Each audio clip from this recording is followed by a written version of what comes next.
നിങ്ങൾ കഴിക്കുന്ന food healthy ആണോ എന്ന് നിങ്ങൾ കരുതുന്നുണ്ടോ? വെയിറ്റ് ലോസ് ആവട്ടെ, ഷുഗർ കൺട്രോളിങ് ആവട്ടെ, അതല്ലാതും നിങ്ങൾ തുടങ്ങുന്നത് നമ്മുടെ ഫുഡ് പ്ലേറ്റിൽ നിന്നാണ്. നല്ല ഫുഡ് പ്ലേറ്റ് എങ്ങനെ ഡിസൈൻ ചെയ്യാം അത് ഞാൻ നിങ്ങൾക്ക് പറഞ്ഞുതരാം. പ്ലേറ്റിനെ 3 ഭാഗമായിട്ട് തിരിക്കുക.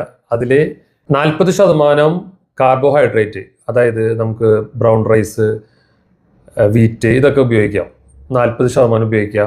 30% ഗുഡ് ഫാറ്റ് ആയിട്ടുള്ളതും അതേപോലെ തന്നെ പ്രോട്ടീൻ ആയിട്ടുള്ള ഫുഡുകൾ ഉൾപ്പെടുത്താം. അപ്പോൾ പ്രോട്ടീൻ ആയിട്ടുള്ള പറയുകയാണെങ്കിൽ നമുക്ക് എഗ്ഗ്, ചിക്കൻ, ഫിഷ്, സീഡ്, നട്ട്സുകൾ ഇതെല്ലാം ഉപയോഗിക്കാം. 30% ഫൈബർ ആയിട്ടുള്ള ഫുഡുകൾ മാക്സിമം ഉൾപ്പെടുത്താം. വെജിറ്റബിൾസ്, ഗ്രീൻസ്, ലീവ്സ് ഒക്കെ ആയിട്ട് ഉൾപ്പെടുത്താം. ഇങ്ങനെ ബാലൻസ്ഡ് ആയിട്ട് ഈ ഫുഡ് പ്ലേറ്റ് ഡിസൈൻ ചെയ്യാനായിട്ട് നിങ്ങൾക്ക് സാധിക്കും. ഇങ്ങനെ പ്ലേറ്റ് ഡിസൈൻ ചെയ്താൽ ഓവറോൾ ഹെൽത്ത് നന്നാവും, ഷുഗറിനെ ബാലൻസ് ചെയ്യാൻ പറ്റും, അതുപോലെ വെയിറ്റിനെ മാനേജ് ചെയ്യാൻ പറ്റും, എനർജി കൂടും. നിങ്ങളുടെ പ്ലേറ്റിൻ്റെ ഒരു ഫോട്ടോ കമൻറ്റിലിടൂ.